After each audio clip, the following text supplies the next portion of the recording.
And we're live. Hey, everybody. Welcome into the Flippin Hippos YouTube channel. I am Star the Flippin Hippo. Thank you for joining us tonight. It is Tuesday, June 4th. And tonight I have a very special guest. So welcome in, everybody. If you are a regular on my channel, this is going to be a new person to you. Maybe. She's on here a lot. I have her on here quite often. And if you followed her in here because you like her, I'm Star. I'm the other half of the Flippin Hippos. My partner is Keith. We resell mainly on eBay and Poshmark, but we also do Amazon Bonanza and local sales. And we do YouTube and Instagram, and we have a Facebook group that we do run. If you haven't met Megan yet, I don't know where you've been, because really you've been on here a lot, right? You can go ahead and say hi now. Hi, you guys. Thanks for stopping by. Yeah, I have Megan on here quite a lot. She and I have a very similar business model. I should say she and us. She and us, we have a very similar business volume model. And she and I both love to flip jeans. So, and we like to price high. And we shop for 99-cent stuff at Goodwill. We have a lot in common. We're like twins. Yes, we're business twins. I like that. And we're both short. You, me, and Sydney. Yes, although Sydney's the shortest of all of us. She's the only friend I've ever had that's shorter than me. So let's say hi to some people in the chat. I see Tammy. Hi, Tammy. Welcome in. Nathan is here. Lisa. I was about to say hi, Megan, because I saw you in the chat. Thrifty Christy. Dan is here. Dottie, Swamp Picker. And so welcome in, guys. We're going to go ahead and jump into this. These Hanging with the Hippos episodes typically do go a little over an hour, which is okay, but we don't want to keep you too long. So, Megan, are you ready for your questions? I am ready. Let's do this. Okay, so she has not been prepped. None of this is scripted. Neither of us knows what the other's questions for each other are.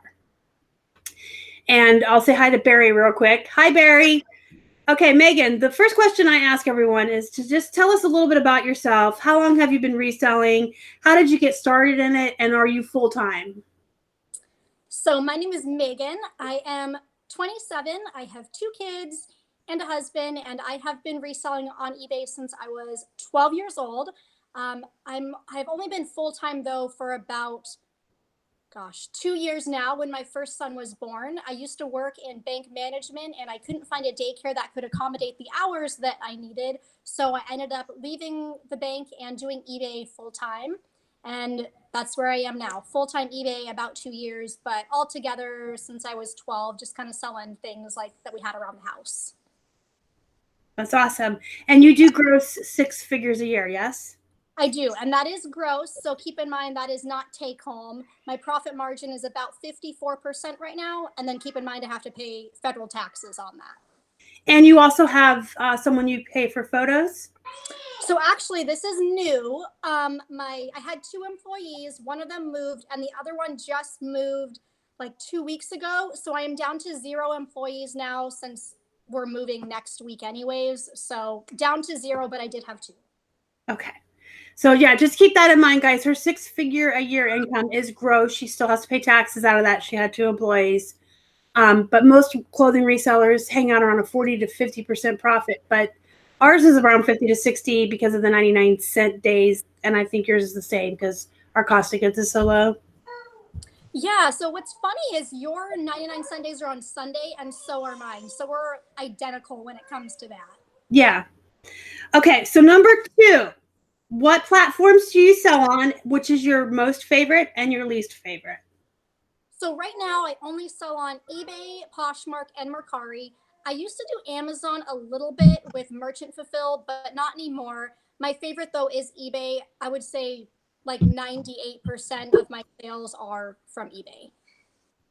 And least favorite, I guess, would be Mercari, just because it is slower and I rarely have sales on there. And then eBay's favorite. Donatella says your hair looks amazing. Oh, thank you. I just got it done after like 6 months. Now that I'm a mom, I go to the salon maybe 2 or 3 times a year. So thank you. Hey guys, I see everybody in the chat. I'd like to say hi to you guys. If you have questions, hold them to the end. We'll let you guys, we'll open up the floor. Number 3, what item or category do you sell the most of? Jeans and pants. Typically in the winter months, jeans I sell more. In summer, I sell more pants. So it kind of just depends on time of year, but jeans and pants, I would say, are about the same right now. Okay. Number 4, what's your favorite item to sell and then your least favorite? My most favorite item is jeans, just like you. My least favorite, and this is funny because I did see your show with Sydney and she loves to sell dresses. I absolutely hate dresses and skirts. So, least favorite, dresses and skirts. Dresses are just hard for me to photograph and they take so much time for me to research and figure out like keywords for it because I'm not as experienced in that area. So, absolutely hate it. And that's really funny because some resellers love them and some hate them. And I absolutely hate them. And I'm with you there too. See, we have so much in common. I did a couple of dresses today because I have death piles, plural, of dresses.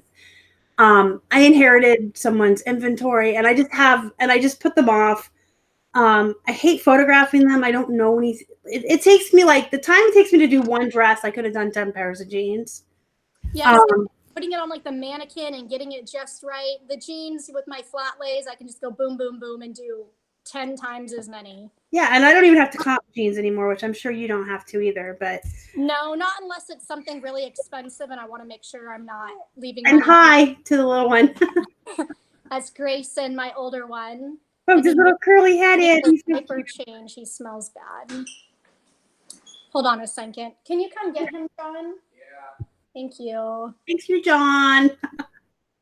But see, a lot of resellers, I think, we're in a very rare category of people that like to do jeans because of all the measurements and stuff. I like it though. Like for me, it's just really cut and dry. Like, waist, inseam, hip, leg opening, rise. I don't know. It's just really simple. And for me, taking the pictures is easy just because with denim, they lay nicer than like a skirt or a pair of shorts. Hi, John. Yeah, I'm with you. Like I'm sure you've heard me say this a million times, but it's I have anxiety and OCD, and it's soothing to me to take a stack of jeans, put on one of my true crime videos, and just measure away. I like it because we just do it so much. It's just I don't know, like them inside and out, so you could do it with your eyes closed. Yeah, then I don't have to comp them or anything. I do see that there's questions in the chat, you guys. If you just want to hold those to the end, we will open up the floor and you guys can ask away. I know there's a lot of people in here really anxious to ask Megan questions. Tammy says she hates dresses as well. Yep, right there with you, Tammy. Mania doesn't know about the cuts. Yeah, so I used to didn't speak English. I used to not even know what the difference between a boot cut and a flare was, just because I've always been a tomboy. But you learn, and then you get to where you can just eyeball it. I don't even have to. I think the easy thing with the jeans is that Lindy Glenn had a video on YouTube about like folding up the pant leg, and if like the pant leg comes out a little bit from like the calf area, it's a boot cut. If it's straight in line, it's a straight. If it comes in, like that would be skinny. If it comes like way out, that would be like a flare or a wide leg. So for me, just looking at the bottom of the pant leg and even just in the picture, just depending on the shape of the bottom, it's easy to tell. Boot cut, straight, flare, skinny. Yeah, I absolutely agree with you. All right, let's move to number 4. Did you tell me what your least favorite item is? Yes, dresses. Dresses. Dumb. Sorry. We're moving to number 5.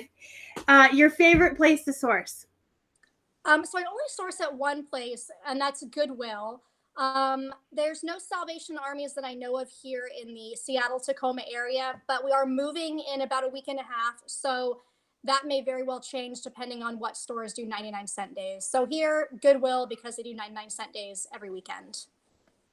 Or if they have it, you may have to adjust your entire model. You may end up with just half off days. Yeah, and hopefully that's not the case. I've talked to 2 people so far in the Dallas area that said sourcing is really good and there's tons of stores with 99-cent days. No one's told me what stores those are, but you'll find them. I think because Dallas is pretty big, I feel like there should be plenty. It's not like we're going to a little town. Hey, Wade is in the house and he says, "Who is this guest?" Hi, Wade. Well, This maybe is go back. Megan. Have you ever heard of her? I've never heard of her. She's just some rando that messaged me and said, "Can I be on your show?" And she said yes. Okay, number 6, your favorite task or job of reselling, and then your least favorite.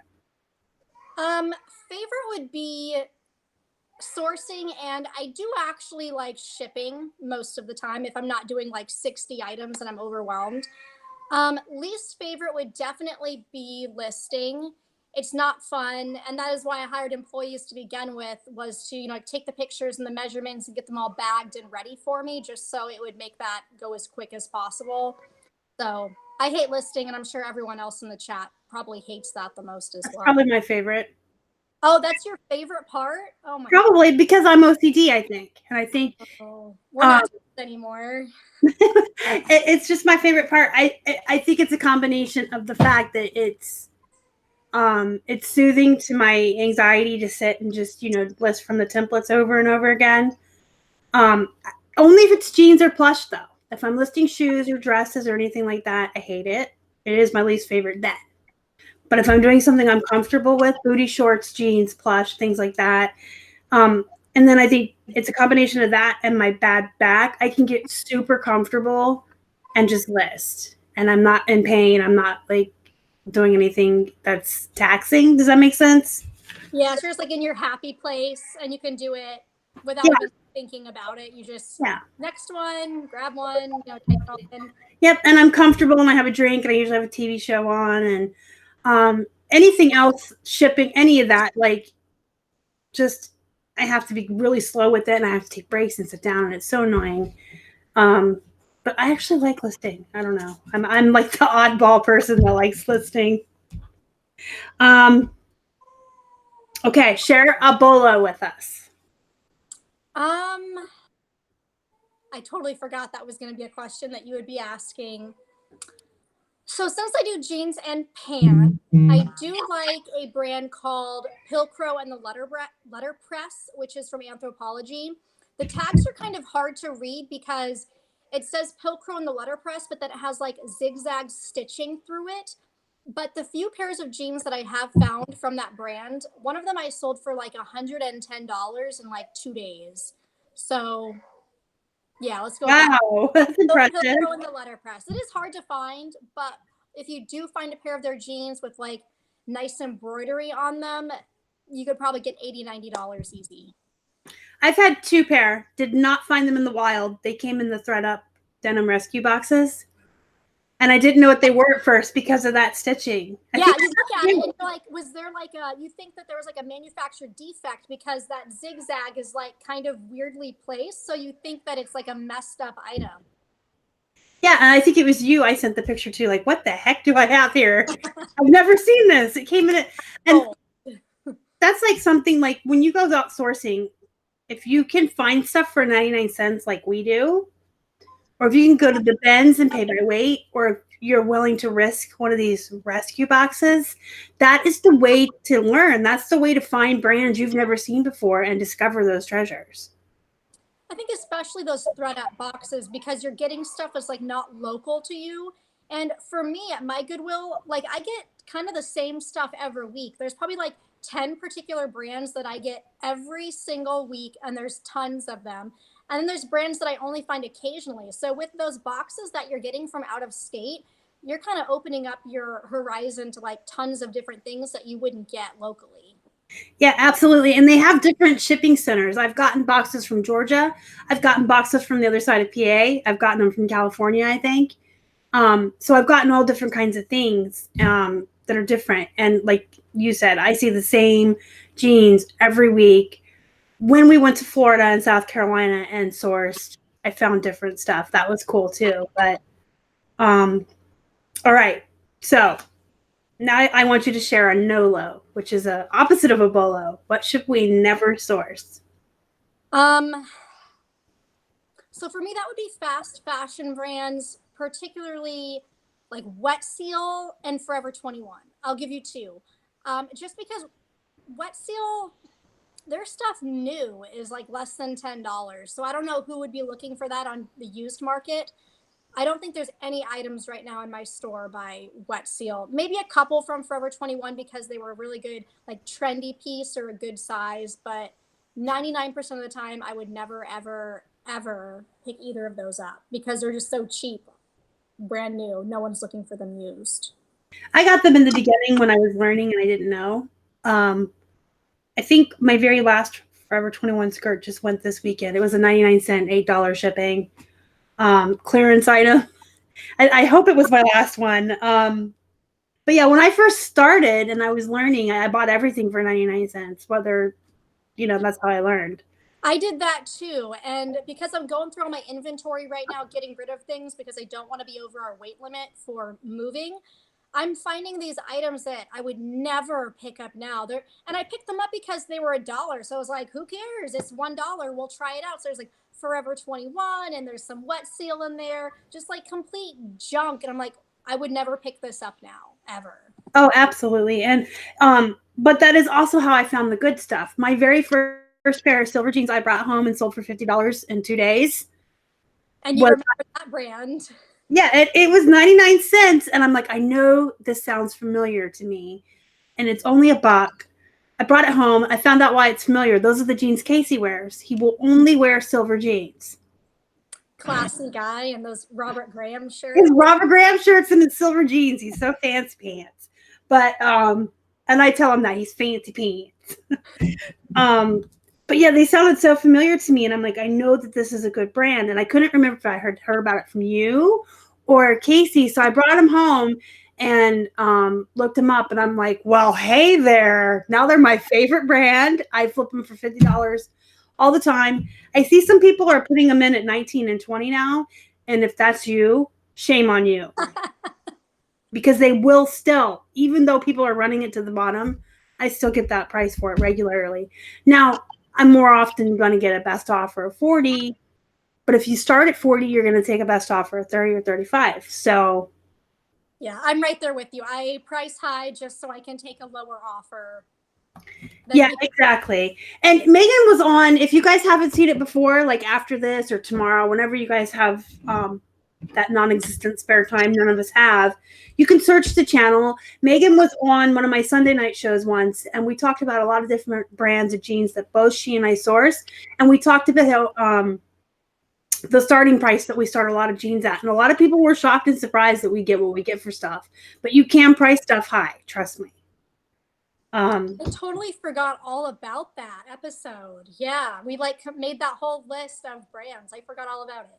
Yeah, we made a whole list of brands. We talked about, we start our Gap and American Eagle at 22, and most people are like, what? Yeah, we do. He's so gangsta. Okay, so number 9. This is probably my favorite question I get to ask other resellers. We all know the old saying, do as I say, not as I do. And we all do something that we would advise other people not to do. So what is the one thing you do that we shouldn't, or something you don't do that we should be? This is a bad one. Stock photos. There are a bunch of my listings that I have some stock photos on just because I feel like I couldn't get the item to look that well represented. Yeah, that's the word in my picture. So if you look at my eBay store, there are a couple jeans and a couple shoes where I've used a stock photo just because I feel like it looks way better than the picture that I took. I am pretty careful though. There are some brands that I know you will get in trouble for, like Chico's. If you use one of their stock photos, they will pull your listing right away. I am moving towards taking more of my own pictures, but you will see there are some stock photos in my store. Okay.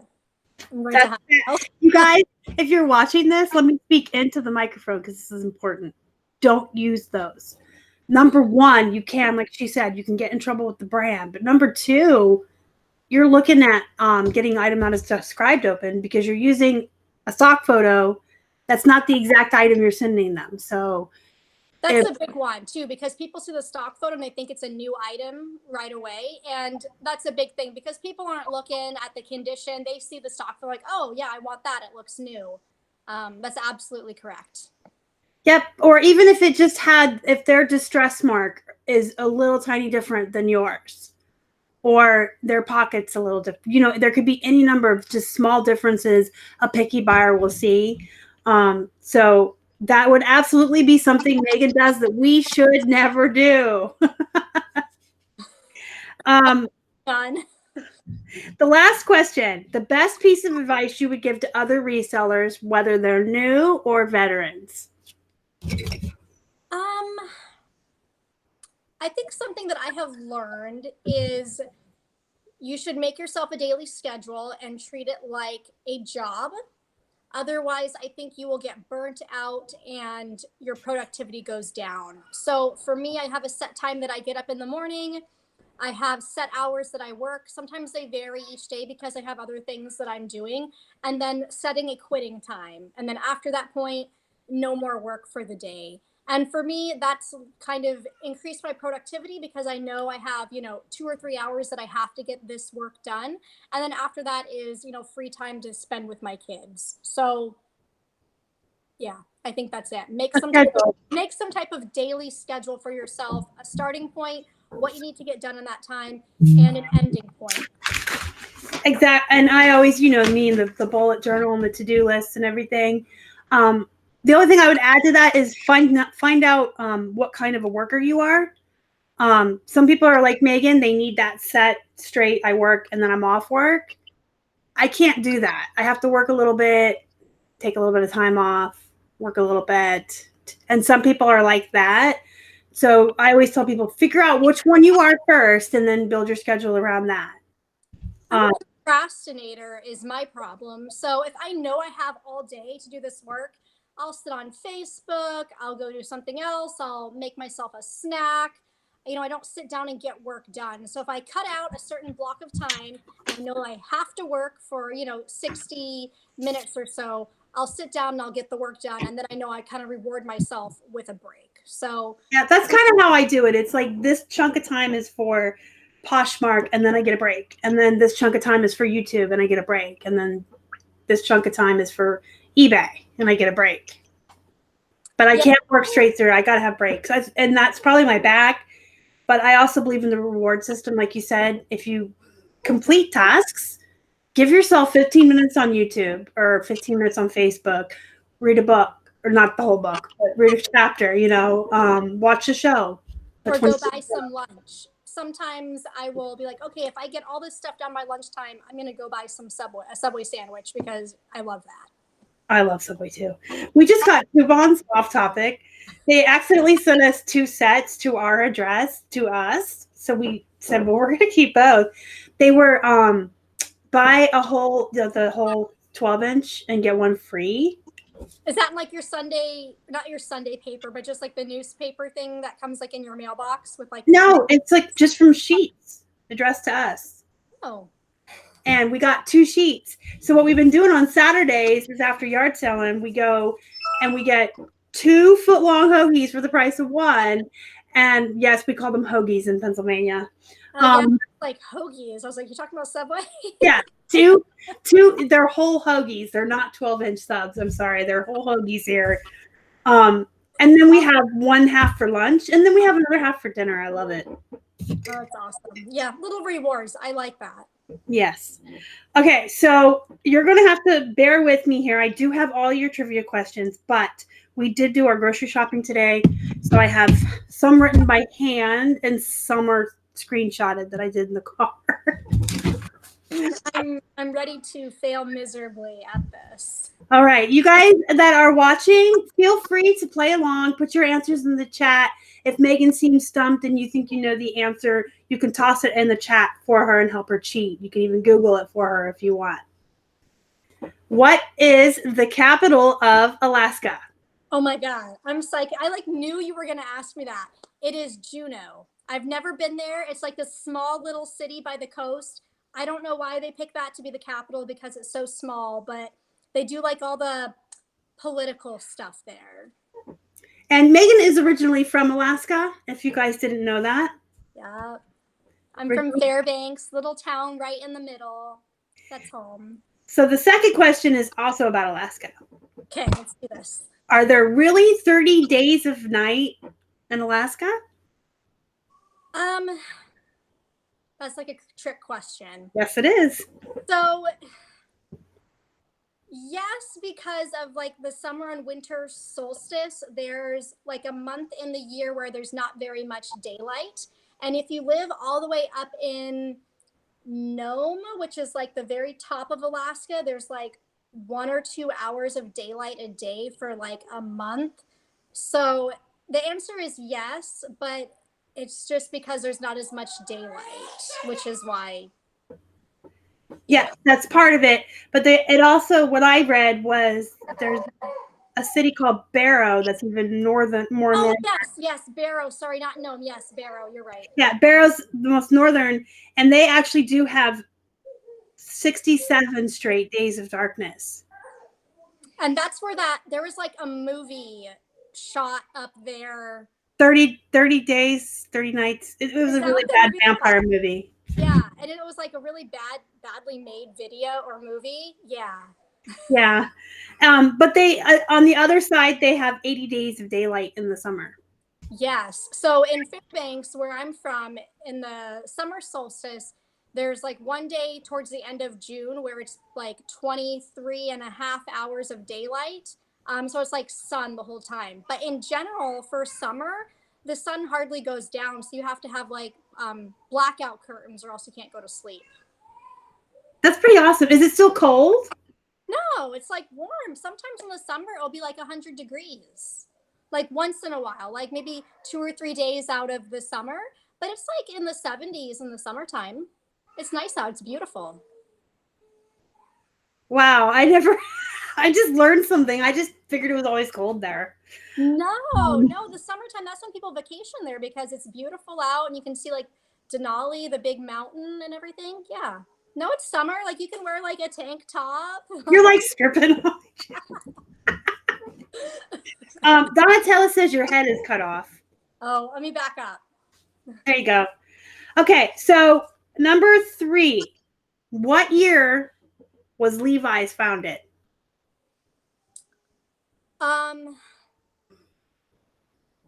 Is it like 1892?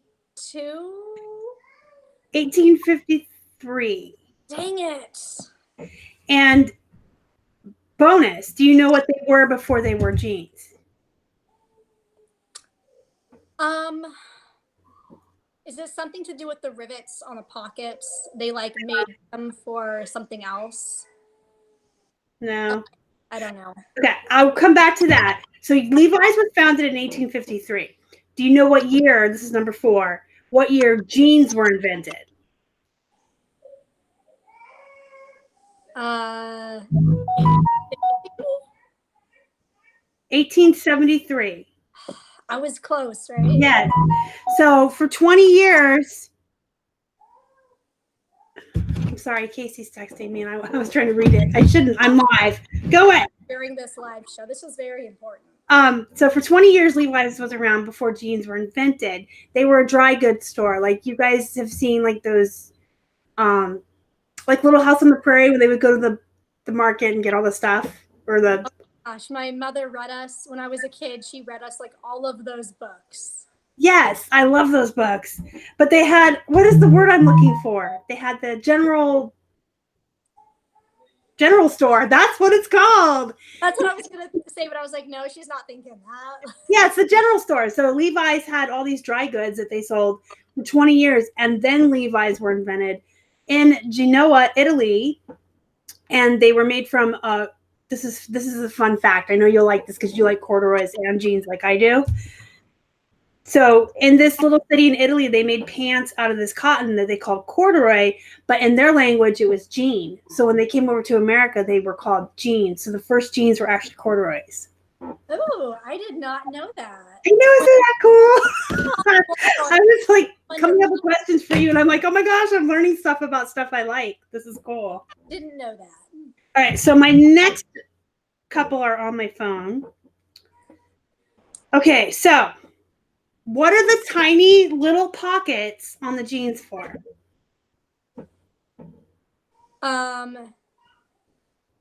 Like change or a key? No. Oh, I don't know. I'm going to read you the little paragraph because this is why I kept it on the phone. It was easier to screenshot instead of try to type it or write it. Back in the 1800s, the cowboys would wear their watches on the chains and kept them in their waistcoats. So to keep them from getting broken, Levi's introduced the small pocket on the jeans that they would make for the cowboys.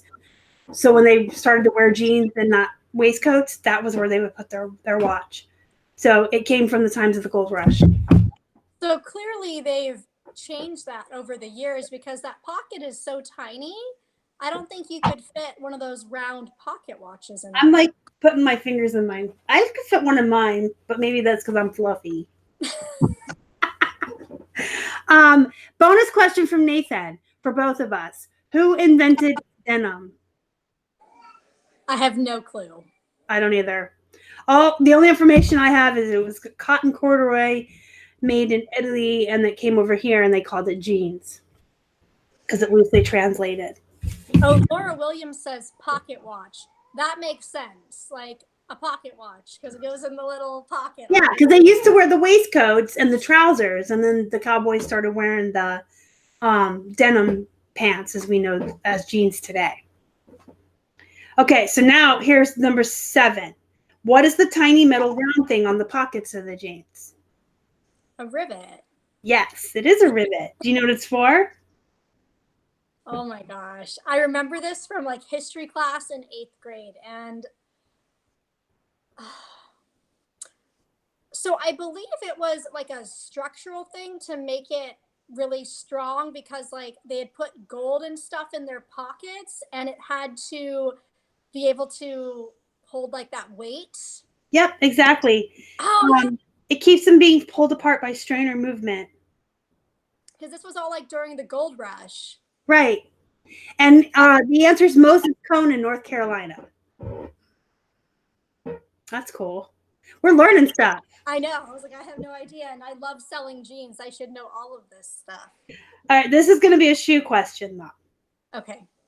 What are the extremely pointed the extremely pointy toe shoes called? Let's see if I can show it out. They look like really pointy, like witch shoes almost. I don't think you're going to know this, but it's interesting.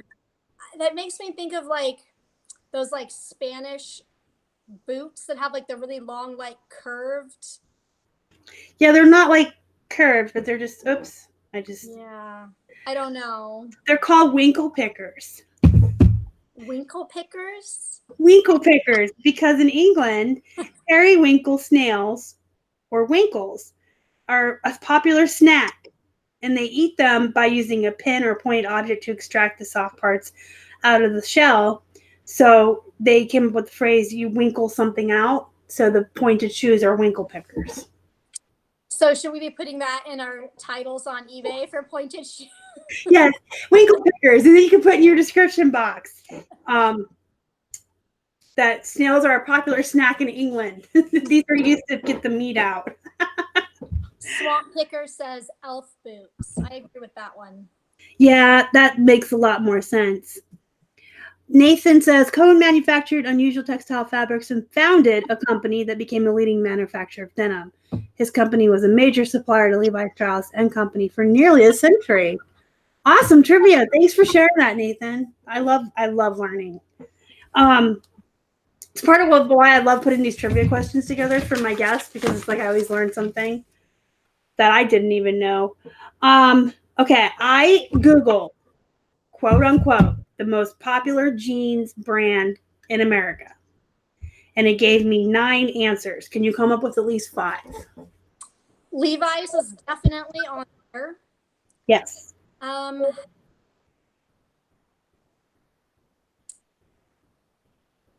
Lee or Writers by Lee. Yep. Old Navy. No. Yeah. No, not Old Navy or Gap, the other popular one. Banana Republic. No. Um, I'm like trying to help you cheat. They're my favorite bread and butter other than J. oh, is it Gloria Vanderbilt? No. American Eagle. Oh, American Eagle, you guys. American Eagle. And I see a correct answer over in the chat. Oh, is it Wrangler? It is Wrangler. Yeah. How many more? You said one more? Yeah.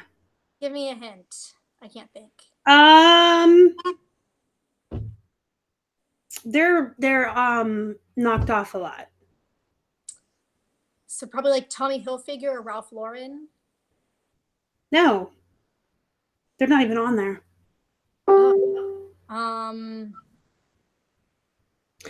I ask you about them all the time. When I'm out and I see them, I send you pictures and I say, what do you think? No. 7 for All Mankind? No. Oh my gosh. I see it over here in the chat. Oh, Lucky Brand? Nope. True Religion? Yay! So I will just go down the list and read you the top 9 answers it gave me. I literally just Googled what did I Google? Most popular jeans brand in America. And it gave me Levi's, Wrangler, Diesel, Lee, True Religion, Pepe, Calvin Klein, Guess, G-Star Raw, and American Eagle. I wouldn't have thought of that Pepe. I've only found that maybe like one time and they took forever to sell. That doesn't seem like a popular brand to me, but okay. Yeah, they seem really, I had like 1 or 2 and they're very long tail. But that's what came up when I Googled it, so. It must be right. It must be right. It's probably not right. Mandy says, oh, I'm late. Well, hello, welcome in. Better late than never. Hi, Mandy. Welcome in. We're just doing her trivia. We got 2 more trivia questions. All right. Okay. What percentage of mompreneurs in America are married? Let's go 30%. More than that. 79. Oh, really? 79%. I should know this because I'm such an experienced mompreneur. Yes. And for those of you that aren't familiar with the term mompreneur, it is an entrepreneur who is also a mother. So it's a woman who balances running her own business and being a mom, which Megan excels at. Sometimes. You excel all the time. Percentage of mompreneurs who started their business after they had children. And these are mompreneurs in America. Okay, well, to be a mompreneur, you have to be a mom. So I'm going to say 100%. It says 80%. How is that possible? I guess if you started a business and then you had kids and you kept the business going. Oh, that's true. So like they had a business and then, okay. Yeah. So 20% had their business before they had kids. Okay. So it seems like most women then have started these businesses because they've had kids and they've found it difficult to go back to a traditional job. Yes. Okay. Some other fun facts on this page. 57% of them are 40 or older. 95%, so only 79% of them are married. Remember that. But 95% have a partner who also brings an income. So some of them must have live-in significant others. 79% have 1 or 2 children. So then 21% have more than 2. I don't know how they do that. 71% are the primary child care provider while they work, which is what you were just, summarizing. That's probably why they do it. And here's some sad facts. 88% spend less than 3 to 4 hours a week on their own hobbies. That sounds about right. 67% work out less since starting their business. That's true, because I kind of got to a point where I wasn't really like exercising or eating healthy. So yeah. Definitely. Yeah, I watched your vlog on that. Yeah, definitely takes a toll on you. It sure does. And then 64% hang out with friends less often since starting their business. I don't have any local friends. everyone's moved away. So that's pretty true. Dan says, I'd call myself a dadpreneur. A dadpreneur. It doesn't really roll off the tongue like mompreneur. No, it doesn't. But he is a dadpreneur for sure. A dadpreneur for sure. Okay, so you got a bonus question here from Keith. Okay. Name the 4. Okay, like he thinks you know about World of Warcraft, apparently. I don't know anything about WoW. That's all I know. Name the 4 original races of the Horde. Any nerds in the chat? Any nerds in the chat know? 4 original races of the Horde. No clue. Somebody, can I call a friend? Anybody want to help her in the chat? I know them, so I can't. All right, well, the chat, it does have kind of a delay, so I will set that aside. We'll do your this and that, and then we'll see if anybody had the answer to that. Okay. So the rules to the this or that are you have to pick one or the other. No, none of the, oh, I can't pick either, I don't like either, or, oh, I want both. You have to choose one, whether you like them both or not. Okay. And I'd like for you to go with your gut and so like just as fast as you can, give me your initial what you would choose. Okay. Okay. You ready? I'm ready. Let's do it. All right. Snow or rain? Rain. Jeans or a skirt? Jeans. Hot dog or hamburger? Hot dog. Sit down restaurant or fast food? Fast food. New purse or new shoes? New shoes. A walk-in closet or a huge bathroom? Huge bathroom. Cake or pie? Cake. Posh or eBay? eBay. High heels or flats? Flats. Healthy snack or junk food? Junk food.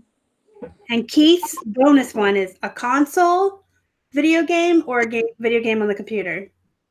Video game on the computer. Awesome.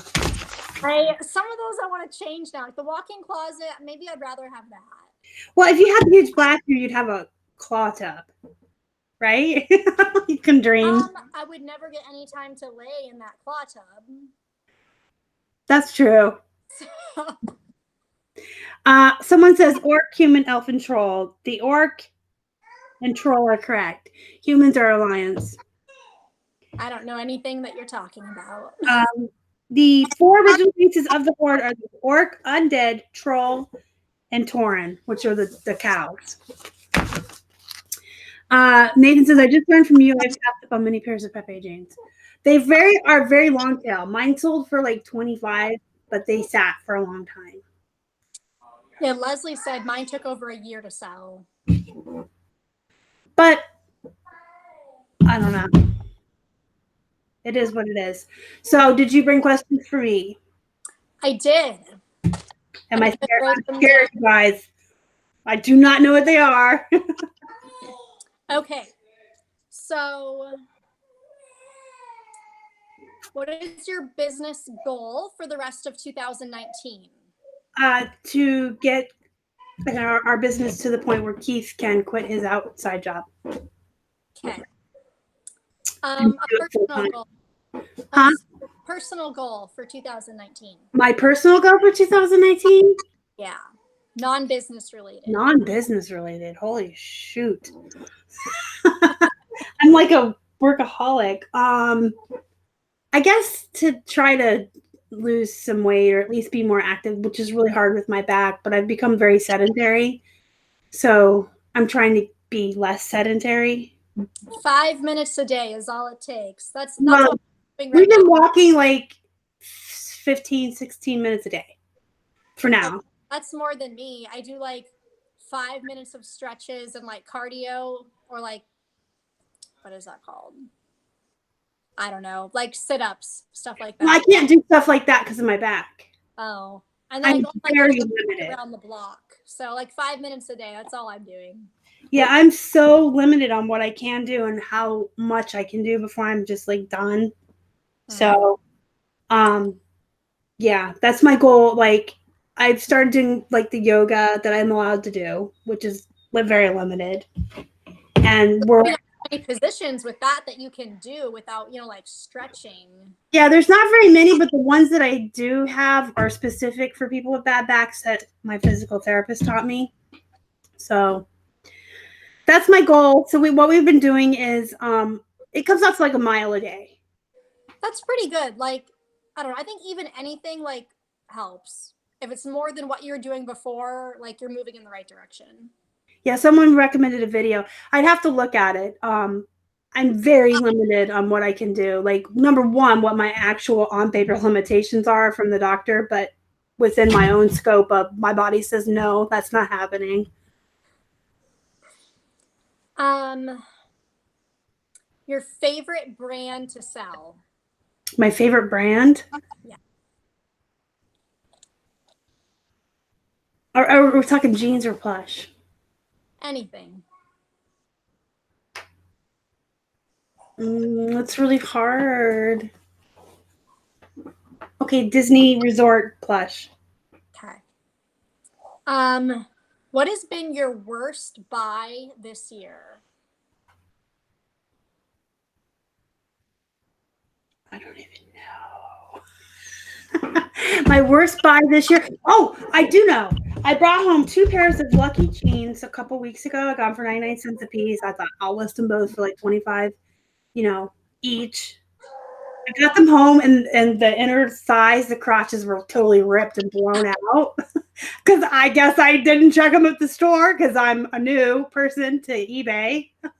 I did that with a pair of Miss Me jeans, and I should have looked them over, but I just saw Miss Me and they were 99 cents. So I just like grabbed them, put them in the car as fast as I could. And then I got home and literally the entire crotch was like all ripped out. Yeah, they were both. I think that sometimes I just get going so fast that I just, whatever. So that has to be it. But I did actually take photos of them and I listed them for $20 for both with free shipping. And in the title, it's like Lucky Brand Women's Jeans, a lot of 2 pairs of crafting and projects. Okay, that works. So you still put them up for sale. See, I would have just like thrown them in the trash after that. I was mad at myself. I did start a little YouTube channel. There's not much on there yet, but I did. It's little. Leslie, there was no making them cutoffs. I'm talking like there was air conditioning for your hoo-ha. So you could wear them with like leggings underneath. They were bad. Megan has a YouTube channel. It's in the description box down below. Oh. My husband's watching the kids right now, and I feel like he's overwhelmed. Aw. Now you know what I deal with. Was that 5? No, one more. What was your best sale for last month? Like, what'd you make the most money on?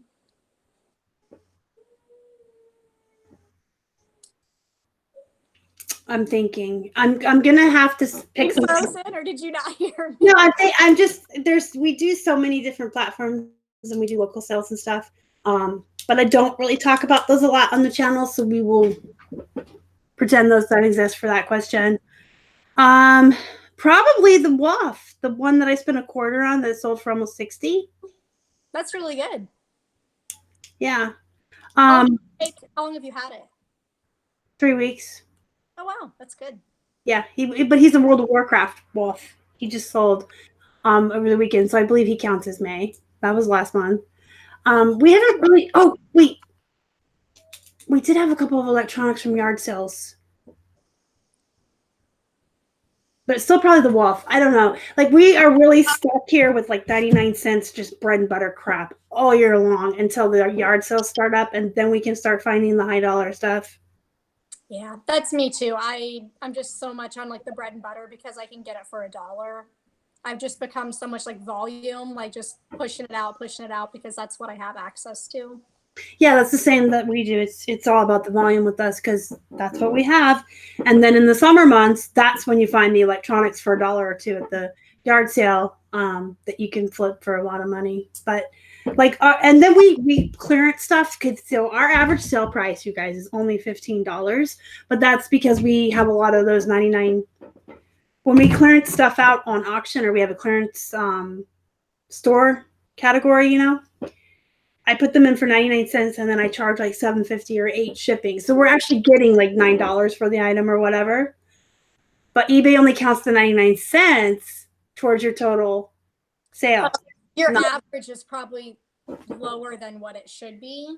Yeah, our average sale price is 15.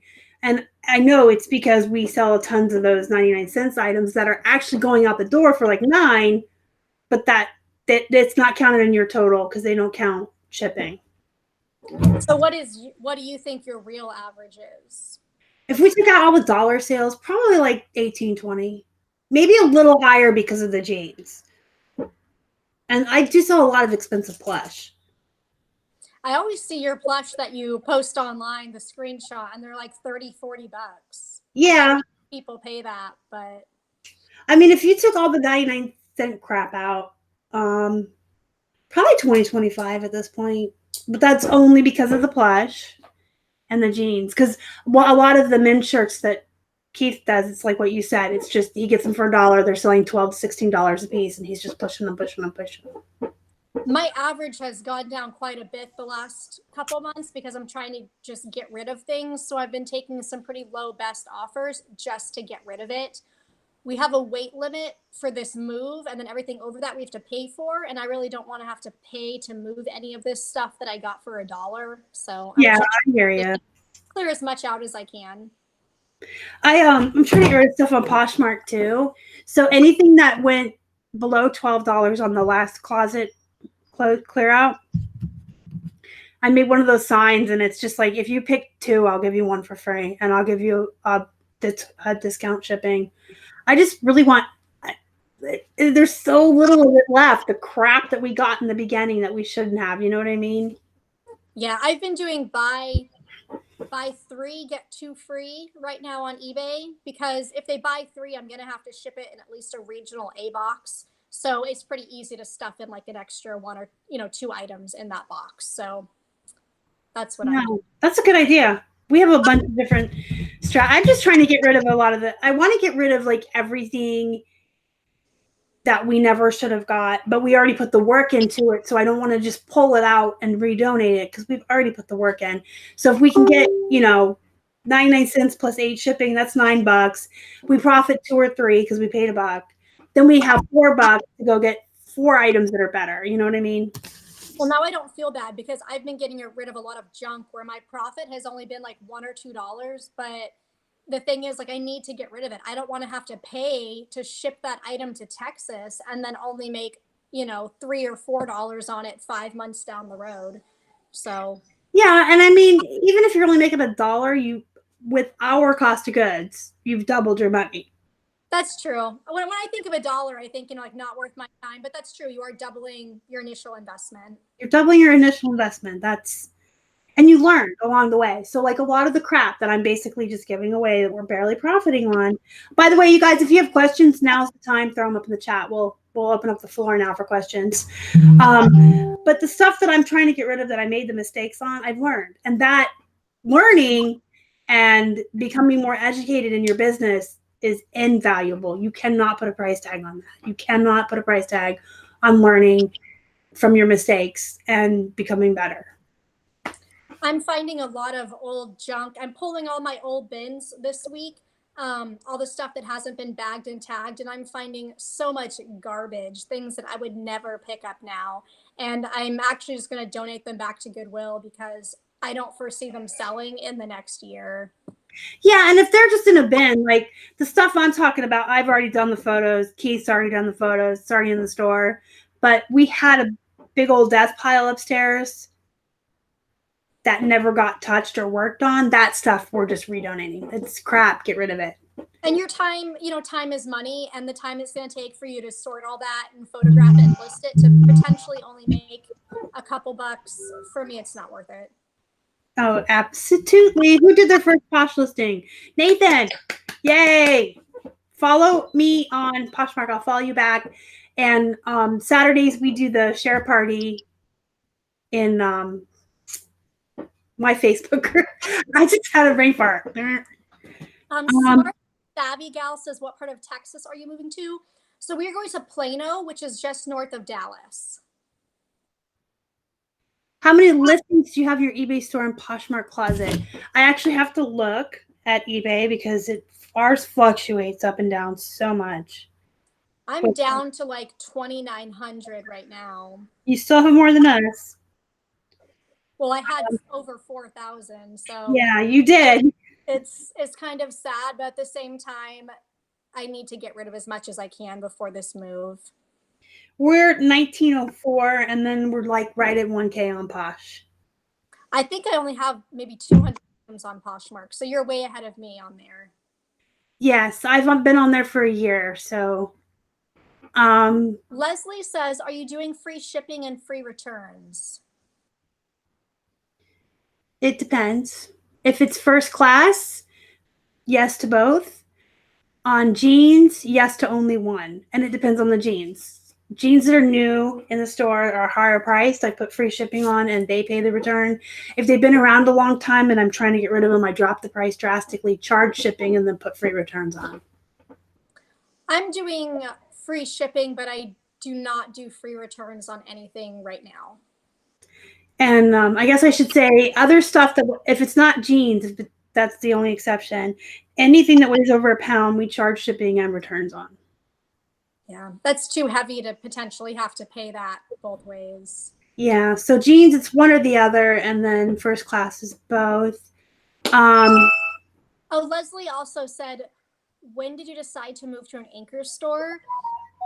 I did that last year, and I'm actually kind of regretting it right now because my renewal period was just up a few months ago, and because I'm putting my store on vacation for probably 2 months or so, I'm still going to have to pay, what is it, $300 a month. Mm-hmm.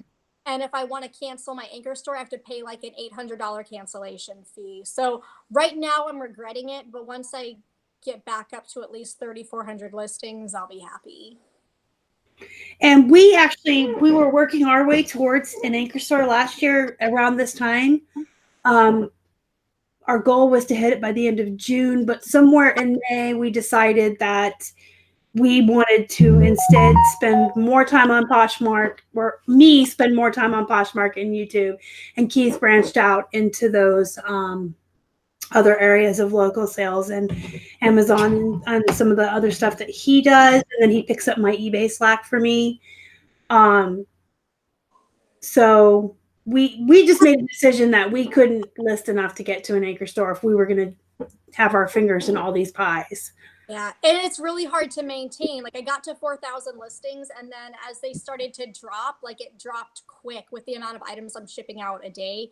And along those lines, yeah, how many items are you shipping out daily? Yeah, how many? Right now, I would say between like 13 and 18, just because I'm winding down. And we're between 6 to 13. Yeah. And this is, for me, this is like the slowest time of year. So it's a good time for us to move because for me last year, my lowest months were like June, July. Well, maybe like May, June, July, August. But definitely the summertime is the slowest time for me. For youth clothing in general, yes. I would have to agree to that. Leslie, you said, did you see an increase in sales when you went to an anchor store? I would say yes, because at that point I had so many more listings than I do now. But I think just upgrading to an anchor store in general, no, not unless you're increasing your listings significantly to go along with it. Yeah, and you need about 3,200 to 3,400 listings to justify the cost of an anchor store. So if you don't have minimum 3,200 listings, it's not worth it. Yeah. And it's expensive. It's like $300 or $350 a month. It's a lot of money to be throwing away each month if you don't have that many listings to make up for it. Yeah. It pays for itself after 30, I think it's 32 or 34. I think it's 4, but then maybe it's 36. I don't remember. It's around there. I've noticed that y'all sometimes put the pants NC measurements in your titles. I've never done that. I think I have. Well, men's, yes. If it's really long or really short, and I want people to be aware of that because I'm worried someone will buy it and return it just because it is an extreme length, either short or long. I do men's only because it's on the tag. Yeah, so I always put on men's.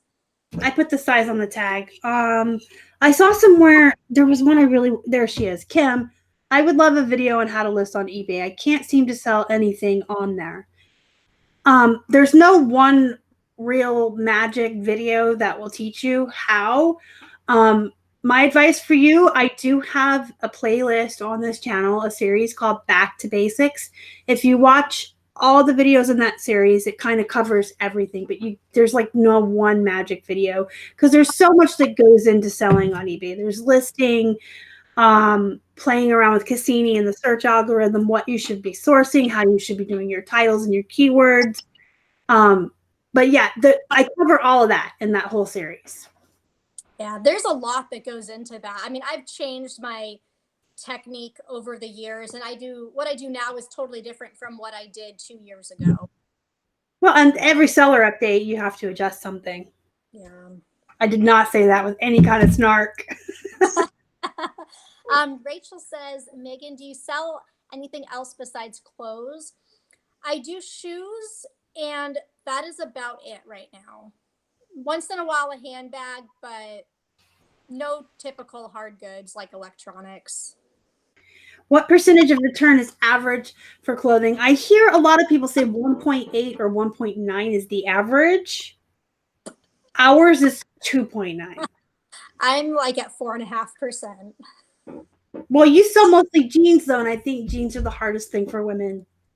They are, and I think I've said that in a lot of live shows, that it is so hard to find a good fitting pair of pants and jeans. You have to try them on, and like everyone's body is so different. Getting those flat measurements really does not give you an idea of how they're going to fit until you actually put it on your body. Yeah, I agree with that. That's why I don't shop online. I find jeans for 99 cents that I like, bring them home, try them on. If they don't fit, I can sell them. If they fit, they're mine. I only wear leggings now that I'm at home so much. So with those, pretty much like they just stretch and they fit. I live in jeans and t-shirts. That's my thing. Nick says Stars Back to Basics videos are awesome. Thank you so much. That's so nice of you to say. Megan, what's your Poshmark closet?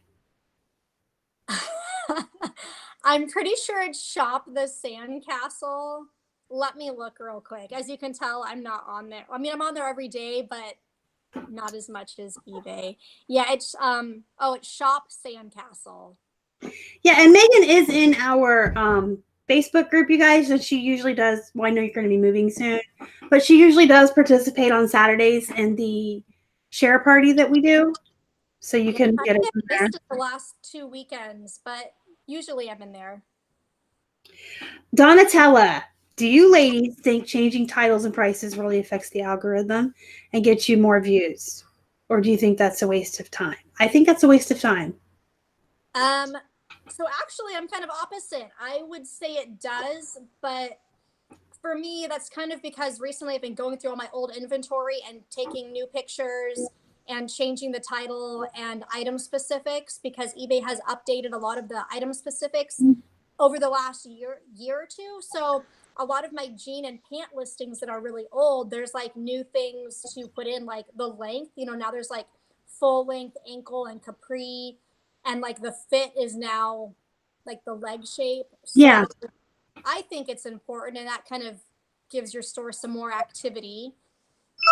So I think so. I kind of see that, but I say it's a waste of time because so many people will get so wrapped up in that they're not listing new stuff. And I think you're better off spending your time adding more new inventory.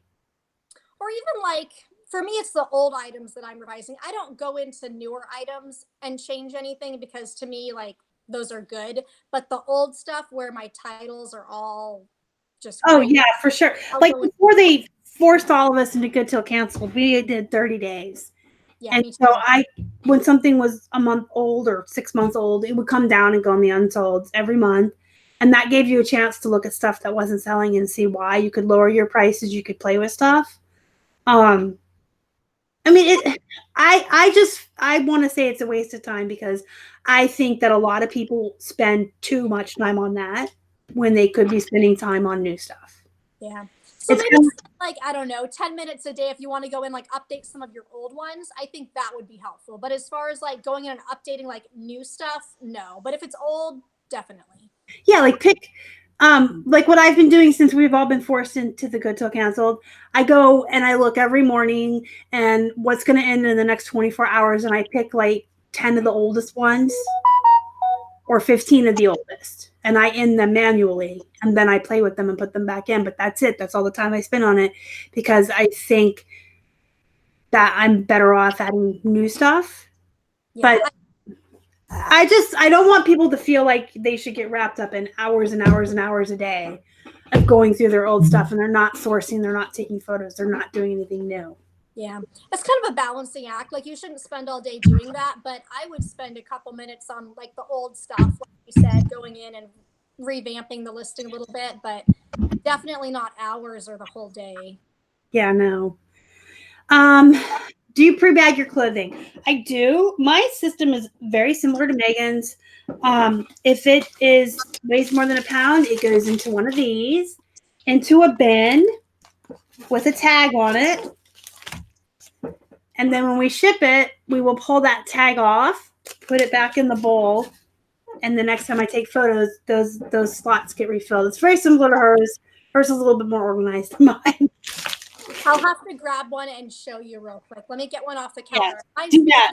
And then if it's less than a pound, now what I do at picture time, if I'm doing jeans, I fold the jeans and put them on the scale. If they weigh more than a pound, these are my padded flat tags from my padded flat bins. I'll pull one of these out and I lay it next to the scale and I get a picture of the tag and the weight. And then I know that it's a padded flat when I go to list it. I put padded flat in this hue line so I know when I'm doing best offers that it's going to be more to ship. Stuff that weighs less than a pound goes into one of these on the scale. And these are our first class tags in this cow. I need a hippo. And I take one out and I lay it near the scale. So I get the picture of the location and the weight. So when I go to list the item, I can put the weight right on in. It's already in its bag and its location. And at shipping time, we just pull it and tag it. Now you can talk about yours. So mine's definitely very similar. I think you guys have probably all seen this, but I use the clear self-seal poly bags and I have little laminated tags that go on there. So this is reusable. So I have a whole tray of these tags. So when I'm prepping the item, I will fill out this information card with the brand, the style, all of the measurements on here. And then there's also a spot for the weight. So if it's under a pound, I'll notate that on here because I need to list it as first class. Otherwise, if it's over, it goes in the flat rate envelope. So I don't bother even putting the weight on there. I put a tag on here. Once the item sells, pull this off, rip off a little piece of tape, put it back in my reusable bin. I'll rip off this, just toss that in the trash. And then this just gets stuck in either a poly bag for first class or the flat rate envelope for priority. Yeah, you guys can see hers is much more organized. Mine is like little sheets of paper that I just paper clip to our polys. Same concept, not as organized. Well, the only reason I ended up getting this organized was because when I hired the employees, I needed like this neat little piece of paper information on for me. And for the laminated inventory cards, this just worked for me. Like it's reusable. I can put it back in the tray, use it a million times. I think I started with these not laminated and they were just getting crinkled and bent up. So I just stuck them in the laminator to make it sturdy. Yeah, I've been saying for 6 months I was going to redo all mine. I just never get around to it. I mean, it's a lot of work. I still have hundreds of items that are not bagged and tagged like this. They're just sitting in bins out in the garage by size. And that's what I'm going through right now until we move next week, is pulling all of that stuff and either bagging it and tagging it and redoing pictures because the old pictures are bad, or it's going back to Goodwill. Yeah. You're lucky though. You're kind of like getting a fresh start. Yeah, I am. And honestly, if we wouldn't be moving, that stuff would sit out there forever. So this is kind of forcing me to go back through and get rid of the old items that are garbage. Otherwise, I have to spend time and do new pictures and bag and tag. I know, that's kind of exciting. I like want to go through mine, but I just don't have the time. Even just my plushies are awful. Maybe like, I don't know, a half hour each day you could set aside for that so that you know at some point it will be done. Yeah, I say that and it never. Put it down in that bullet journal. No, I mean, I think it's because though I have I do a video every day, and because I have so many subscribers in the Facebook group, it takes forever to get through messages and comments and helping people. It takes a little. You guys don't understand what goes into a YouTube channel, I don't think, unless you have one yourself with like a substantial amount of subs. And I'm not complaining. I absolutely love it. I love it. Like my favorite part of all of this is the YouTube channel and being in that Facebook group and answering emails and answering messages. I get to talk to so many different people every day and help so many people and answer questions. It's my favorite part of the job, but it also means that if I can get 10 things on Posh or 10 things on eBay and 5 things on Posh today, I'm lucky. That's a lot of work. I mean, and then creating content, that is so time consuming. The couple videos I've put up, I've spent hours just to make a couple minute video. You know, people don't see that, all the behind the scenes of, you know, retaking shots and getting the lighting right. Mandy, send me a message and I can email it to you. I did have it linked in Casey's group, but I think it's in the VIP group, the old one. So just send me a message and I will send you the measurements tag. Let me know which one you want though, because I have a different one for pants, jeans, and shirts. Yeah. But I just want to make that I'm not complaining.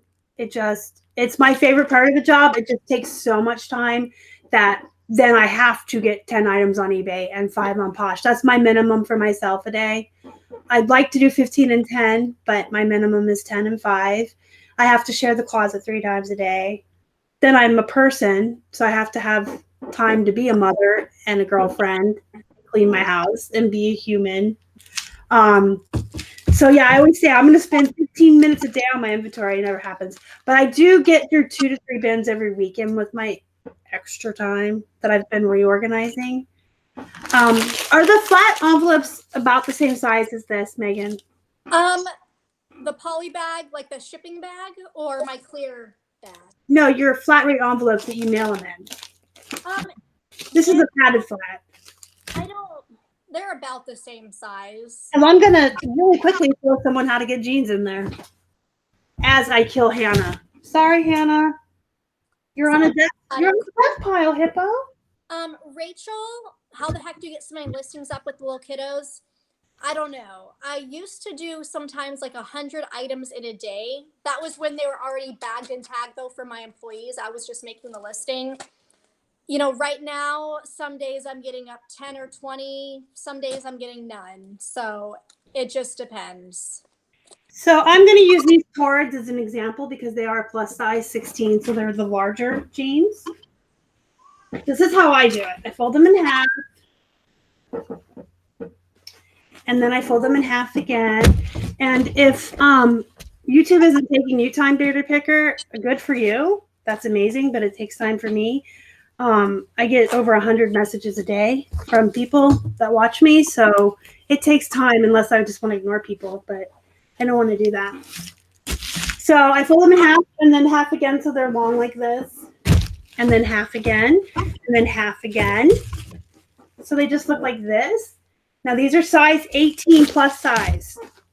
And they just go right in. Sometimes with men's jeans that are really big, I have to like have a fight with them. But there you go. Minimal fight. They're in there. I do the same thing. Mine are just in that clear bag. Like you just fold them up and then they fit in there nicely. I mean, if it's all in the folding. If you can fold them up nice and small, you're perfect. It's like half, so they're long, like, you know, half long, and then fold the legs up to the waist, and then fold the knee part up half, and then half again, Does that make sense? No, it works perfect. I can get like, I had like a size 48 men's waist. I think it was 48. They were really big. They were rock revivals too. So they had all kinds of stuff going on, pockets, and they were really big and bulky.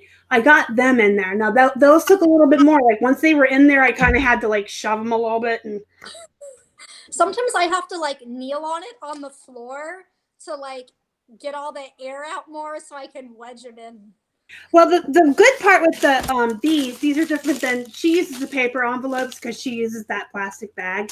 I skip the plastic bag, which adds a layer of protection from the paper, and that's why I use these. But the good thing about these, if you ever have anything ginormous, you can put your blow dryer on low heat and blow it down in there on them bubbles, and then stretch it a little bit more. I think that looks better than the paper one. The cost difference for the amount of items that I'm shipping out, for me, it's just cheaper to do the paper one with the clear bag inside. But I think that's better. It's just nicer looking. You just have to do the math for yourself and figure out the cost difference from shipping the padded flats and the paper plus the cost of the plastic bags. Because I would never recommend using the paper without the plastic bag as an added layer of protection, because those can get wet and rip. Oh yeah, when I get returns in those flat rate envelopes, they're always beat up and ripped open. So if you're going to use that, make sure you're doing an extra layer of protection. I think Justin actually learned the blow dryer trick from me. Just saying. I think Justin learned that from me, you guys.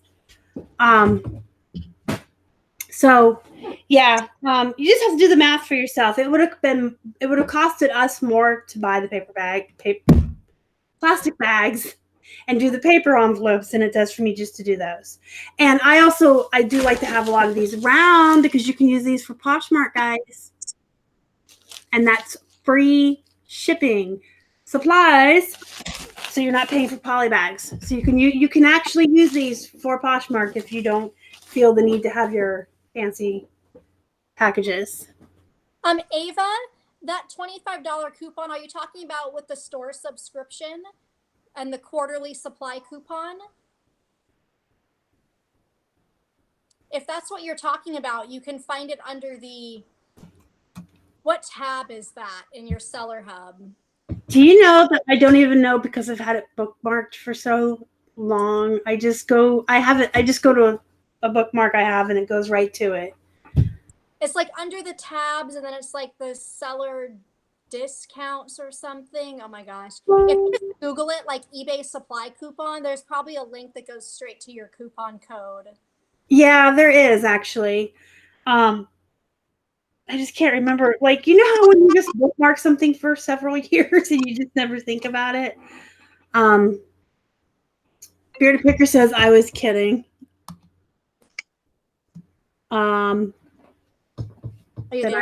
He says I was kidding, so I was about to say, I apologize if I was snotty. I can be snotty sometimes.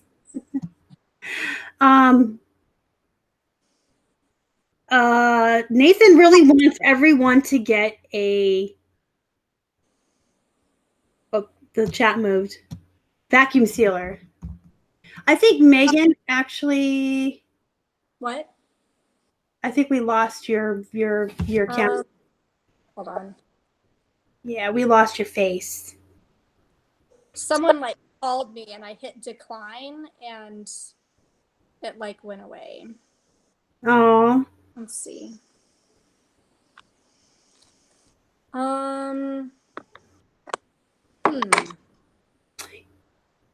You can hang up and come back in. Let me see. And then when you come back in, we'll start doing the goodbyes. Let's see. I'm sure John is like, yeah, he doesn't know how to handle the kids. Oh, wait. Yeah, I did a 30-second video once inside our Facebook group where I had shoved like 3 men's really like extra large shirts into one padded flat. And it was funny because Keith was playing in the background, the Mortal Kombat guy, fight, fight, fight, fight. and I was totally like shoving them in there. It was great.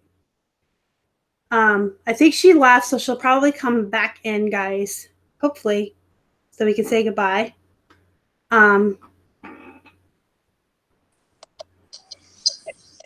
You there? Yeah, there you are. Hi. So, those of you that are learning how to find your quarterly coupon, I would absolutely recommend doing it on a desktop and bookmarking it, and then you can just go that way every month, every quarter, I mean.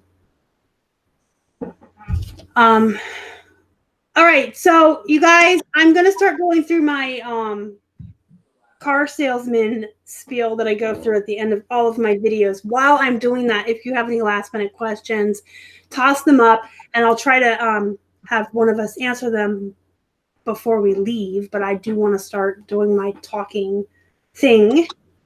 Megan is on Instagram and YouTube. She I don't know what I was trying to say there. The links to her Instagram and YouTube are both down in my description box. So you guys can go ahead and click those after the show, and you can go follow her on Instagram and subscribe to her on YouTube.